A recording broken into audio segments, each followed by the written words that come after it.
Hello, welcome to Hungry Monday. Today, my guest is my husband, Ryan. Happy Monday. I'm Ryan, the husband. And today, we are going to be talking about eating disorder recovery in marriage and relationships.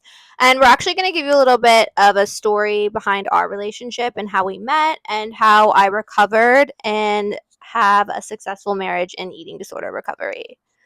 So, where do you want to start, babe? How we met? Sure. Well, how did we meet? Well, it was about 2019, and I was living in LA at the time and playing poker full time, pretty much every day up there, just single. And yeah, I would play at Hollywood Park Casino all the time. And there was this waitress there, this food waitress, that apparently had a big crush on me, and she wasn't really my type. But she was very nice and would always be super friendly to me. And I guess she would always talk to Nicole about this guy, Ryan.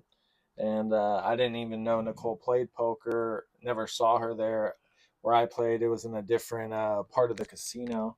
And so one day I see the girl and Nicole walk up and chat and whatnot. And I think it was maybe later that day or the next day, I was hiking by myself and I got a DM on Instagram I slid into his DMs. from her, basically just saying, like, oh, my friend really likes you, like, blah, blah, blah. And, like I said, she wasn't really my type. So I said, well, what's up with you? And that's when she told me that, oh, well, I'm a lesbian. I said, oh, I had a girlfriend at the time, okay.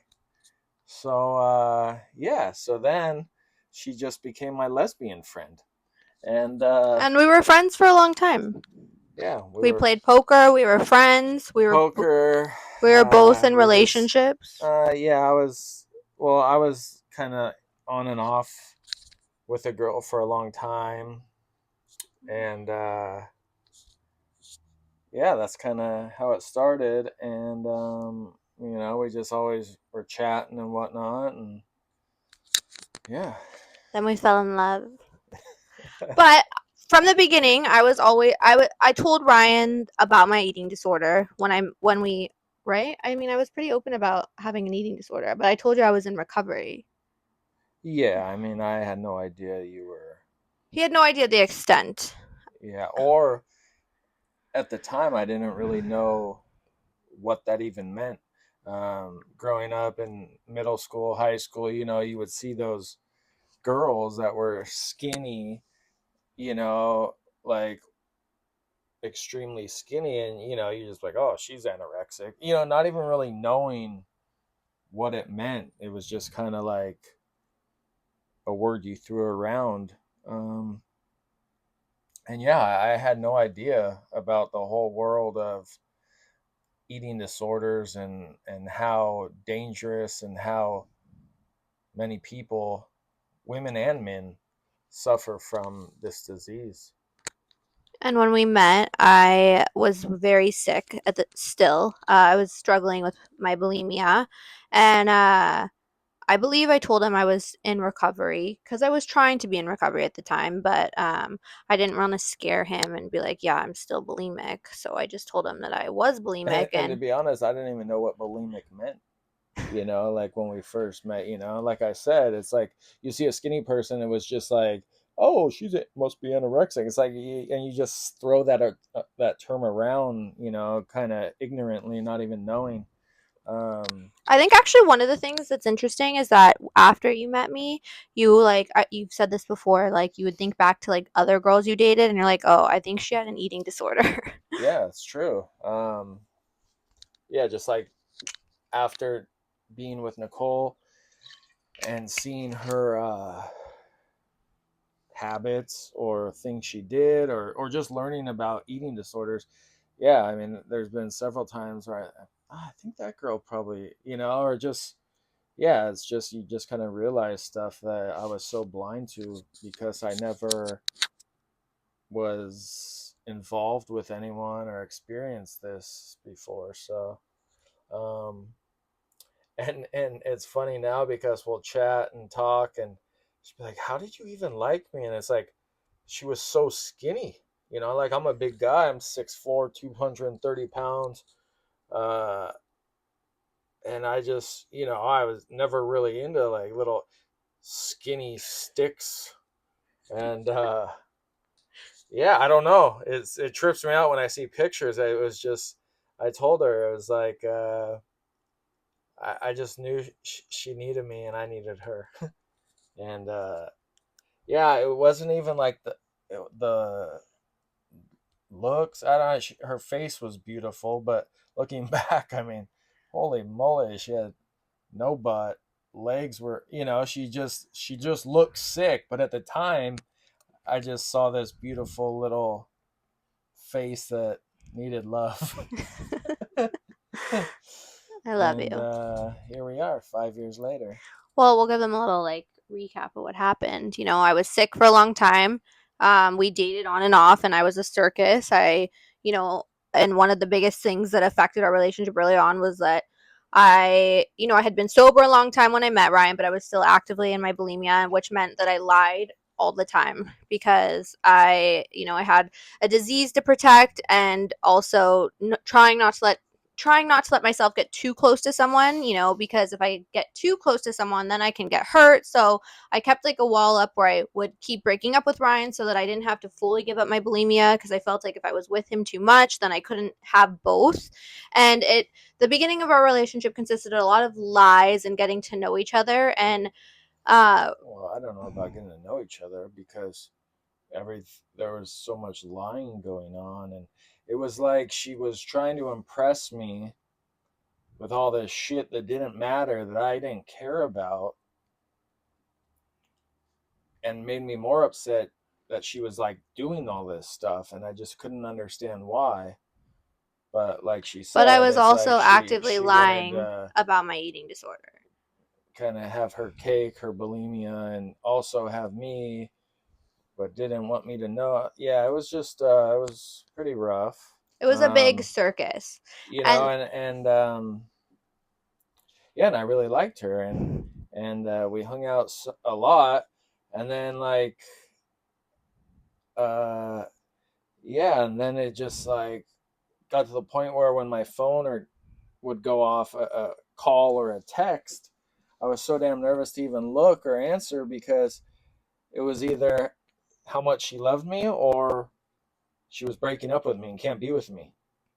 And this happened, on and off for a while, and I just couldn't understand.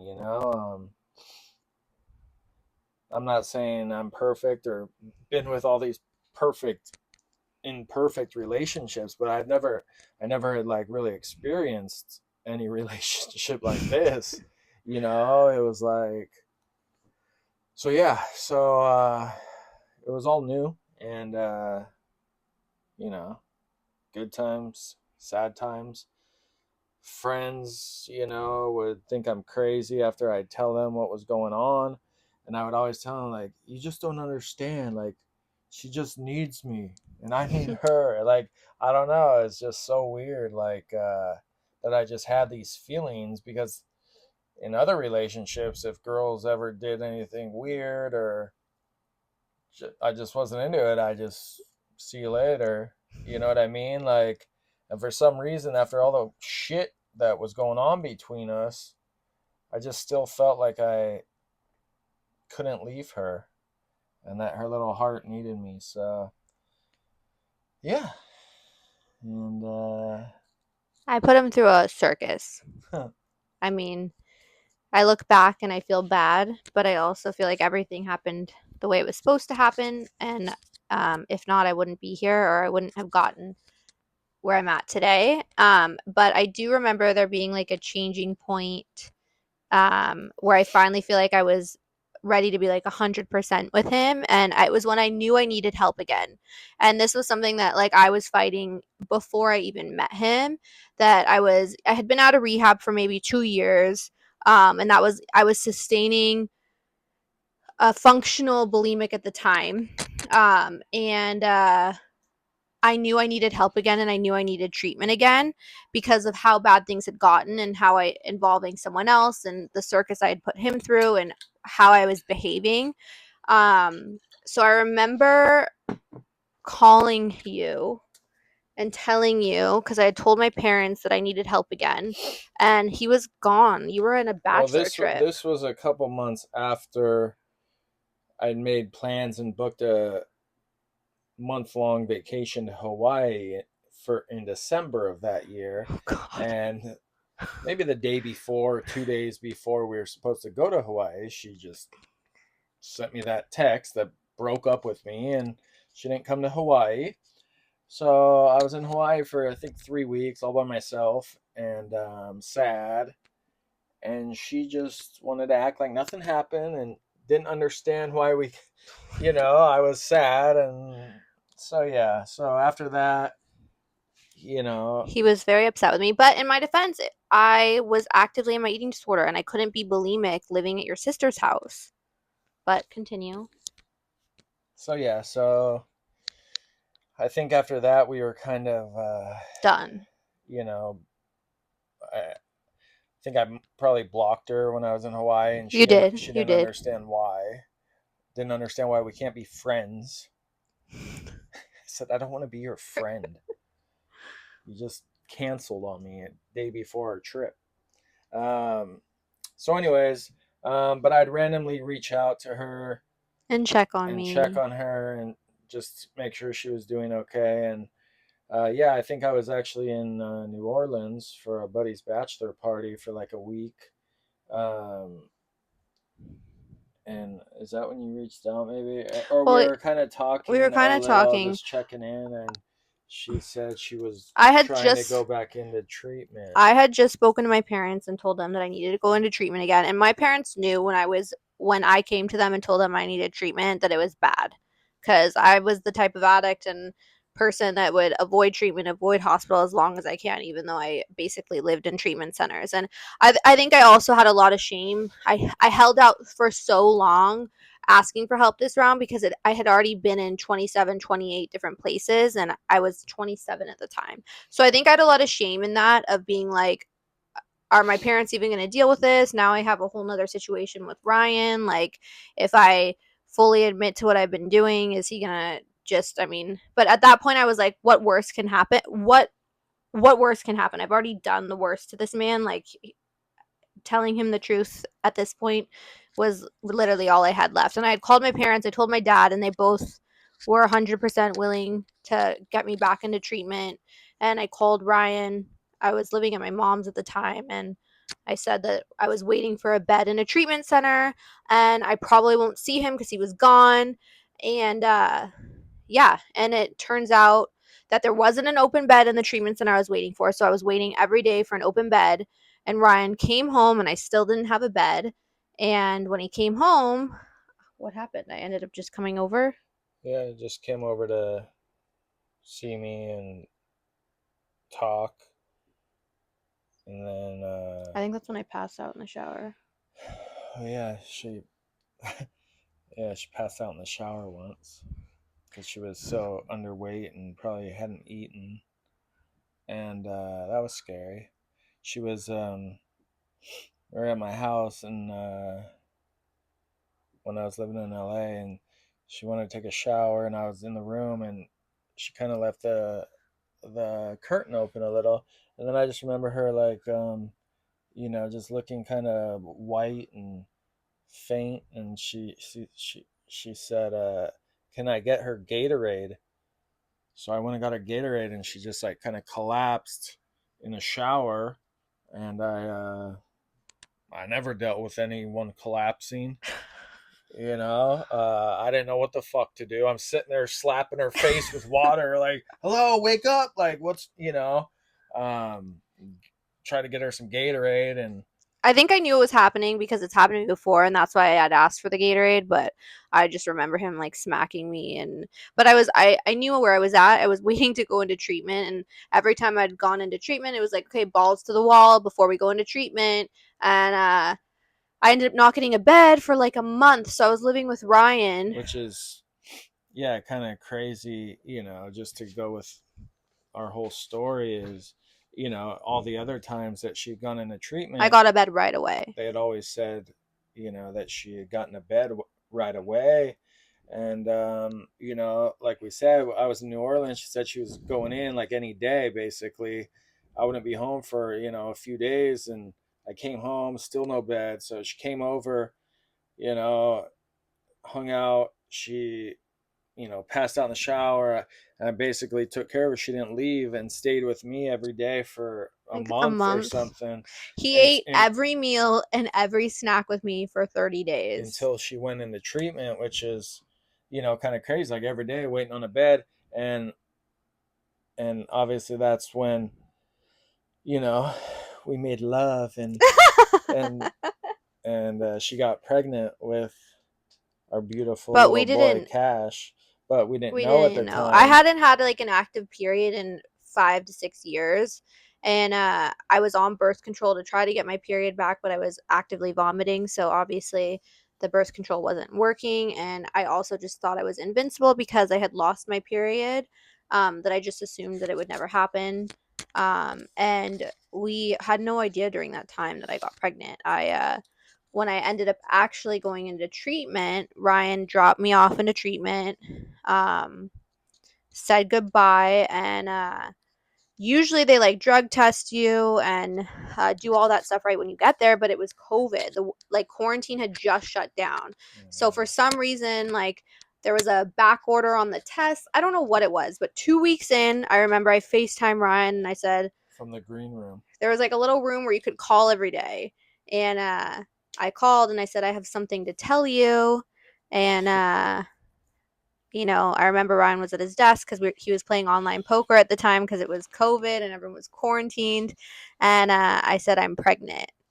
And he like smiled and was just kind of like, I mean, he was happy, but Yeah, we were both just kind of like, I don't know, we don't know what to scared, do, and it was a lot after, everything that we had been going through. But yeah, So yeah, so we found out I was pregnant. I ended up doing, I don't know how many months I was there. I think it Maybe was like 30 days. maybe a little over 30 days. I did inpatient this time because, I had a lot of these people had been with me before, therapists, doctors. I've had the same doctor since I was 18, 19. And I remember he's the one that called to tell me that I was pregnant. And he told me that either this baby will be what kills me or what saves me.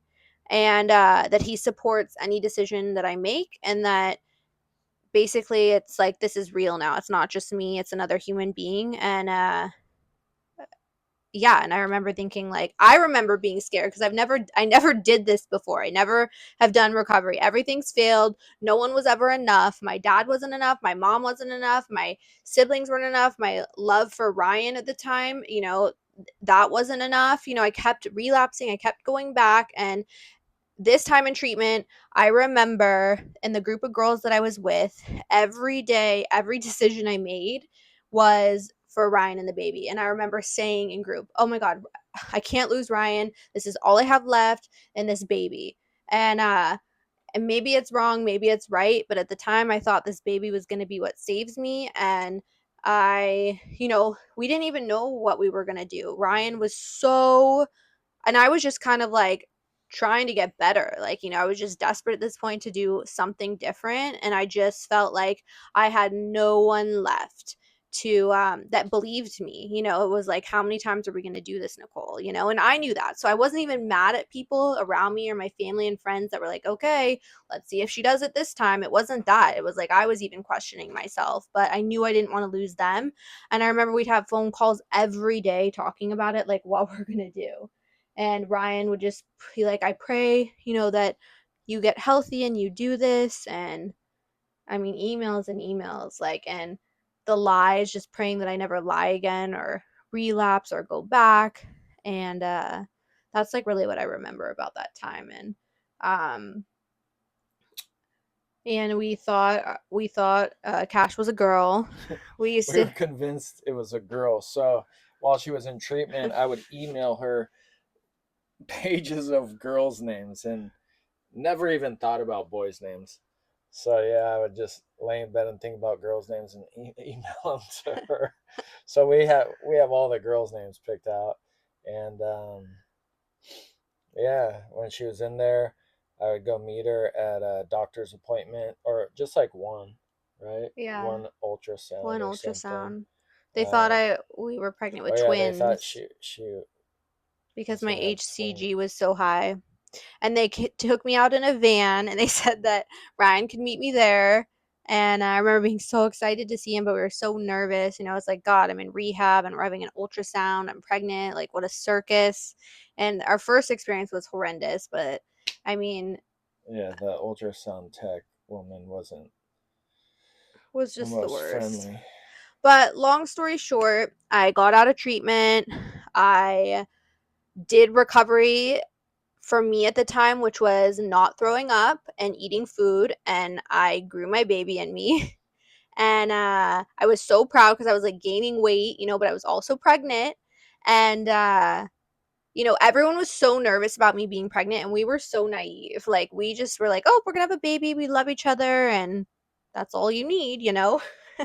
And I don't know, I was blind going into it, thank God, because I think that's what like kept me sane and not knowing anything. And I was just so young. And now I look back and I'm like, oh my God, like we were crazy. Like, I can't believe, like, you know, now I know why everyone was so worried about me, because I was in such a critical state you know, no one even thought I was going to be able to carry Cash full term. Um, and I did. And we had a healthy baby boy and a perfect delivery. Nothing went wrong.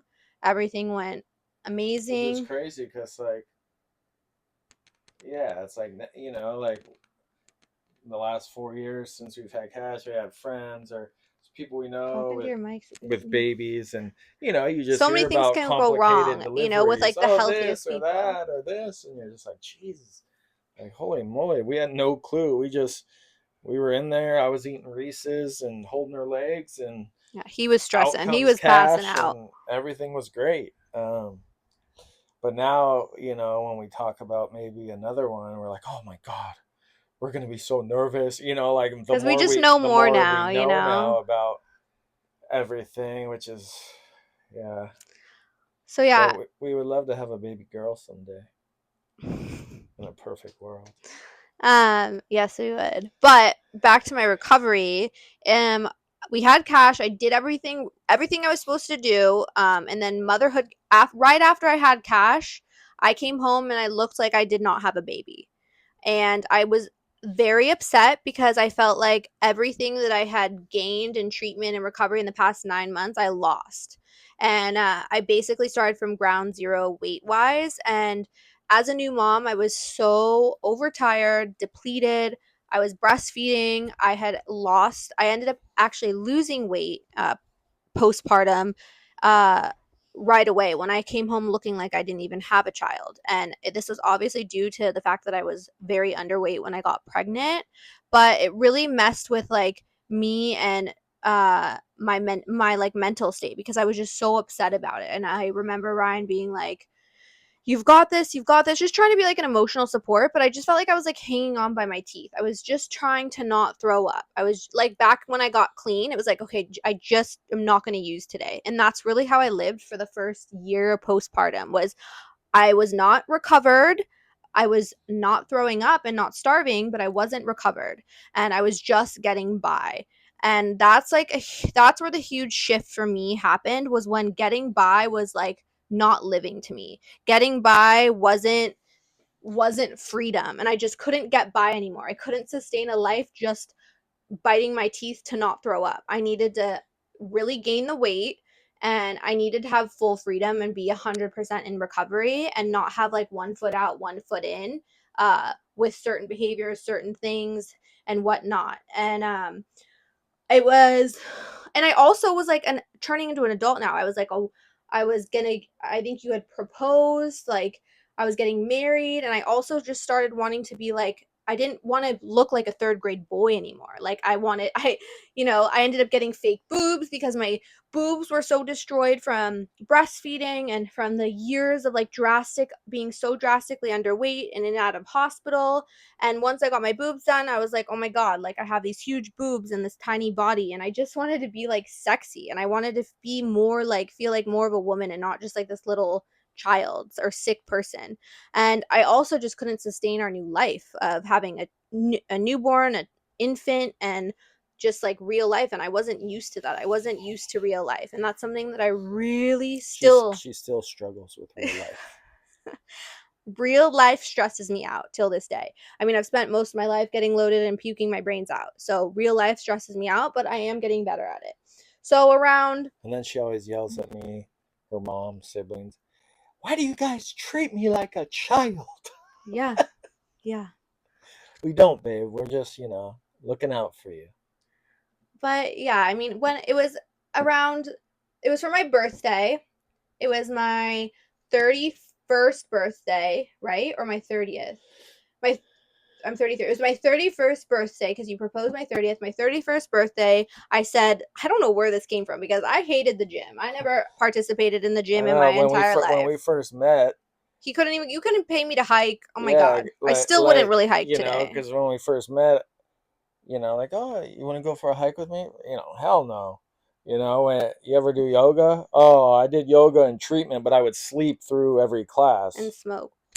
So, yeah, that's what trips me out. It's like when we met, we were kind of like, I don't know, she liked poker and We had poker in common fashion and and art and weirdness. But, you know, she was very athletic as a child. but Um, I don't know. So I basically had this miraculous idea because, I mean, I just find all these ideas that I think are going to work. So it was like, okay, I'm going to get a trainer and I'm going to go into the gym and this is going to get me recovered because just not throwing up is not sustaining this life. And I went into the gym and I'll get into more of that in another episode about the gym, but I gained the weight, I did the work, and I am now 2 years recovered from bulimia. My and son, every day she comes home, I get to hear the same thing. Babe, doesn't my ass look good? Babe, doesn't my ass yeah, I'm look good? obsessed. I don't know how long that's gonna be a thing, but it's a thing. It's okay. Before she didn't have a butt, she had little bones in there. Yeah, I know. What was I saying? But yeah, I will get into the whole gym thing on another episode. But I did the work, I got recovered, and I am now. I say that I've been recovered for 2 years. My son will be 4 coming up in November.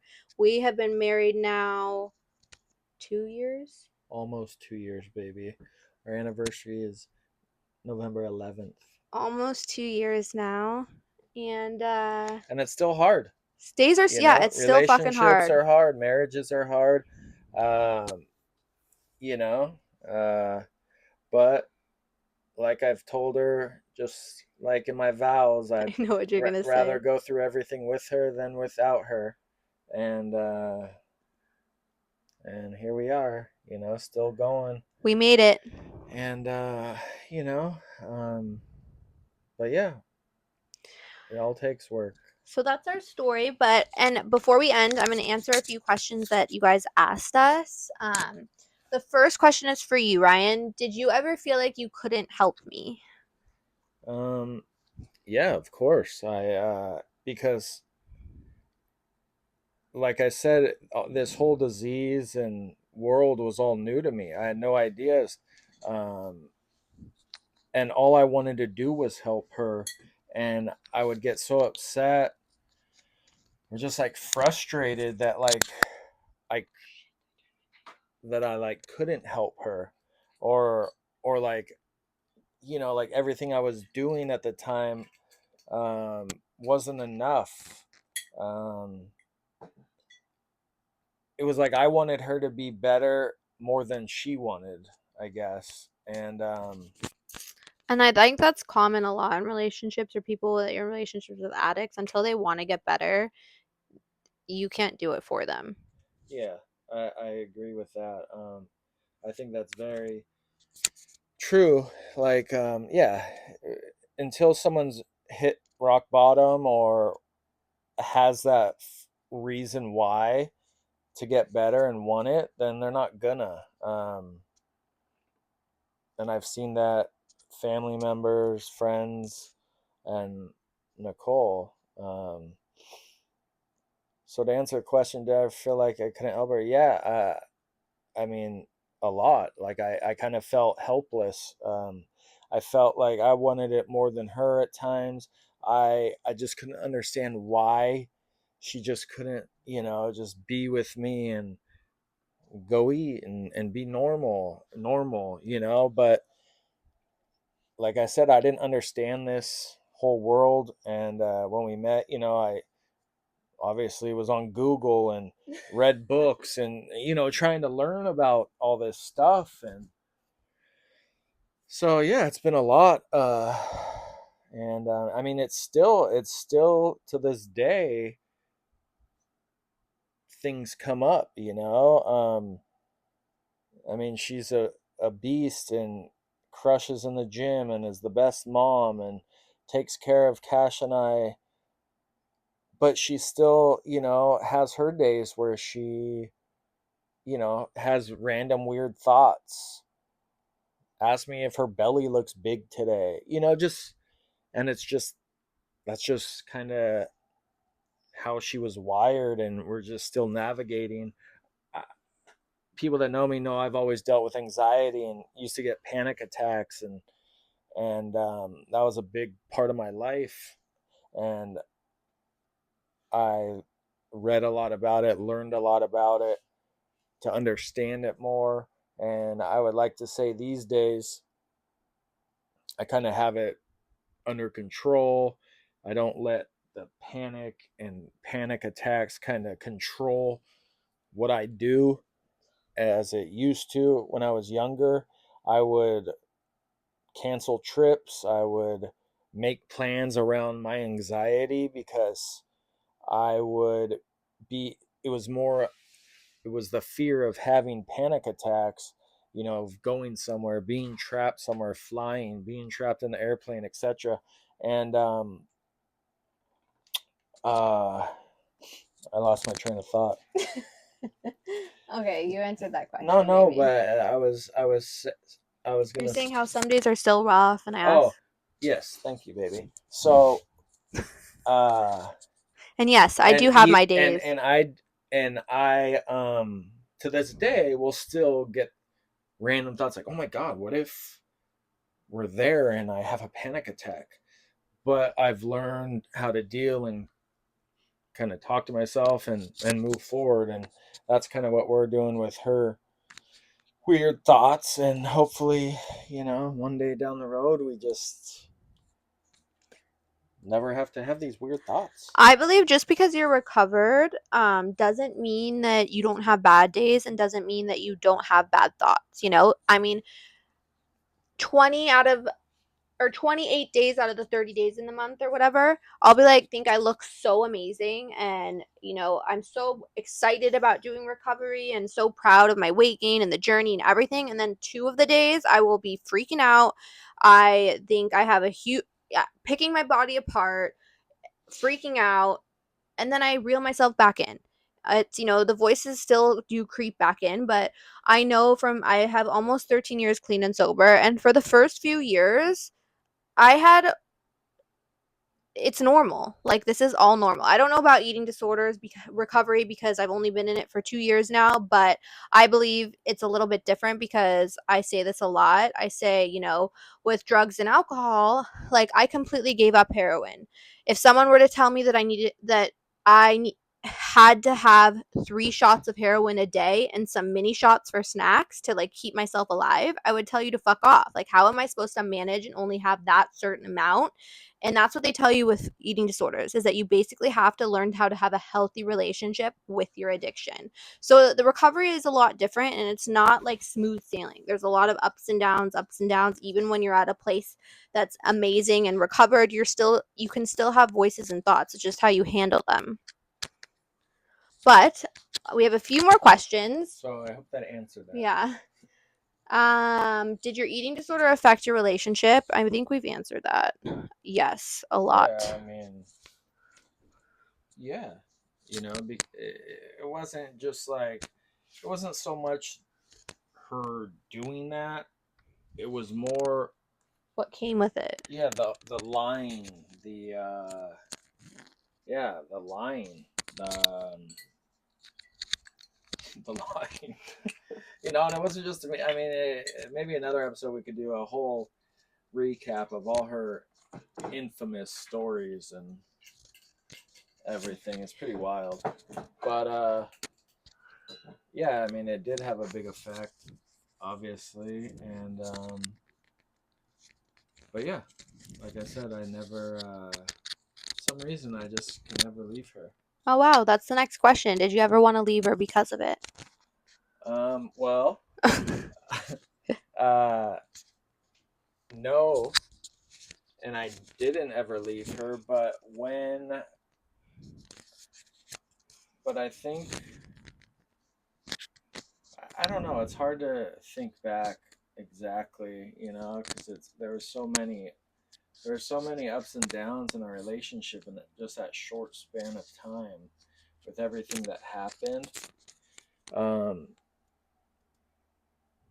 Yeah, like, it's like something happens, she lies, goes off on this crazy story. Yeah, my initial reaction was to leave, but like I said, like, I just knew she needed, like, me, and I needed her. Like, I don't know. It's weird. I know it sounds crazy, but like, I just feel like I never wanted to let her go. Like, I honestly thought if I left her, she would die. And I just never left. Are you ever worried she will relapse? I mean, of course. I mean, it's not like I sit here and dwell on it. I feel like in the beginning you dwelled on it. Well, Like when I got out of treatment and was pregnant, yes, you did. okay, Not now. true. I I mean, it mean, was a huge dweller, huge how can dweller. you not? You're with a woman you're in love with, you want to marry, she's pregnant now with your child, you've been through hell and back with this eating disorder, this sickness that can kill you. It's like, of course, I was worried about her relapsing. I never wanted to go through that shit again. And I just wanted her to be healthy for herself and for me, because it's like I loved her so much. I was like, why can't you just be healthy for us, And it's easy for someone to, I guess, say that, like a partner that's never experienced it. And like I said, this was all new to me. I never really knew anyone or dated anyone with this disease. And so yeah, I guess it was a big fear and very scary. um, Over the years, it's just crazy how proud I am of her going to the gym and being strong, cooking all our meals, um, taking the best care of Cash. Um, and yeah, I guess to this day, like we had said before, sometimes when she has a bad day, it was like, does my tummy look, blow, like, whatever? Does my tummy look big, or her random obsessive thoughts of, you know, ugh, I feel fat. I'm like, and then I kind of have those thoughts, like, you know, about the whole relapse, like, or no relationship's perfect when we get in arguments over stupid shit. And she's a little firecracker, and she goes off on her little tangents, and we get in this fight. Of course I'm like, because that's how she used to cope uh, with life. Any sort of disagreement, argument, bump in the road, she would instantly resort to Binging and purging. her disease. So yeah, to this day, if we ever have a disagreement, you get in a little fight or whatever, I think of that. But I know how much she loves Cash And you, baby. and me. Oh my god. But I know, I mean, the love she has for him is just, it just melts my heart. I just love watching it every day, and I know she would never do anything to hurt that little boy. As much as upset or this or that, that is true. I feel that very is true. confident that she will continue to be strong and be the best mommy and wifey. And I'll end on this. I think There's one more. Oh. How do we kind of answered that? How do you yeah. Just real quick, whoever asked that, how do you respond to her when I have the eating like, disorder thoughts? This is a rough question because at the beginning he doesn't respond correctly at all. And I admit, I'm not the best. Well, you got to understand where I'm coming from. I've been through a lot with her over 4 or 5 years, and she's doing great, but yeah, if she has these random thoughts like, "Dang, I feel fat," it's like, what are you talking about? Look at your fucking ass. Look at you, like, you are so. He gets like mad because it's like I don't mean to get mad. I guess I just get like, what the fuck? You are not. Don't have a tummy. Like, you are so hot. You are so sexy. Like, yeah. So like, but I need to be better. But again, it's like, it's hard. No one's perfect. This is all uncharted waters for me. And but I know in the beginning when we talk, she's always told me that you need to learn how to talk, like communicate with me about my thoughts, because I need to feel safe to come to you and talk about this stuff. And I try my best. He does great. He tries. That's all. But it is hard. I think that's like key in around this question in relationships with eating disorders. Whoever your spouse or your friend, your parent, whoever the other person is, that it's, if you're a child and it's a child-parent relationship, if you're a husband and wife, a sister relationship, you need to have that other person that you can confide in and go to and be a safe space, so you can and not feel scared to tell them, like, okay, this is the thought I'm having. I want to either act out on it or this or that, like, this is what's happening. It's scaring me, because addicts lie and are silent. So when I'm not talking to you, you should be worried. If I'm talking to you, you should be happy. And early on in our relationship, oh god, I don't know what you're gonna say. Oh no, early on in our relationship, there was so much storytelling and lying to impress me, which I don't know why. I'm just some normal guy from San Diego that just fell in love with this freak, and she was trying to impress me and all this, and so one thing, that was big to me when she got pregnant. Oh yes, I know what you're gonna say. And was having Cash was the truth. Was just honesty. And some now days I regret it. Yeah, because now I tell him the truth. She tells me the everything. truth about every little thing. I think also I lied so much my entire life to protect my bulimia, to protect my drug addiction. I mean, you could ask me if I made my bed and I'd say no. I lied about the craziest shit because I just lied all the time. When my lips moved, I was lying. That's how you knew I was lying. They say, you know, when an addict's lying is when their lips move. And it's true. I mean, I couldn't tell the truth to save my life. And I think that's why now I literally never want to feel that anxiety of lying again, that I'm like, say too many truths, like, you know, or like what's on my mind, like, you know, things that are annoying me, or just like down to anything. And it's just, yeah, I agree. but it's like, But it's it's better than the also, alternative, you know. And yeah, it's really and hard. I feel like addicts, you know, are either black or white, to one extreme or the next, you know. And that is true, especially when people get sober, get clean, get in recovery. It's like the opposite extreme. So now we're in the fucking truthful side of things, which you know, you complain some days about, but you would way rather be here than back in the lying days. yes, very true, babe. So thank you guys for asking all your questions and tuning in to hear our story and how our marriage works in eating disorder recovery. And All I could say is, if you are with someone that struggles with this, anorexia or bulimia, is just, or any food, or over exercising, under eating, binge eating, they're all any the same. mental health Mental stuff, health, is addiction. you just got to communicate, and I think for me it's like trying to learn, even though I never knew, or I could never know what it's like to be in her head as a with this disease. I know, because I know when I suffer with my anxiety and panic attacks, I remember my dad telling me, mind over matter, you're okay. And it's like, you don't fucking get it, because if it was that easy, We'd all do it. we'd all do it. But I am trying to be more relaxed and listen and communicate.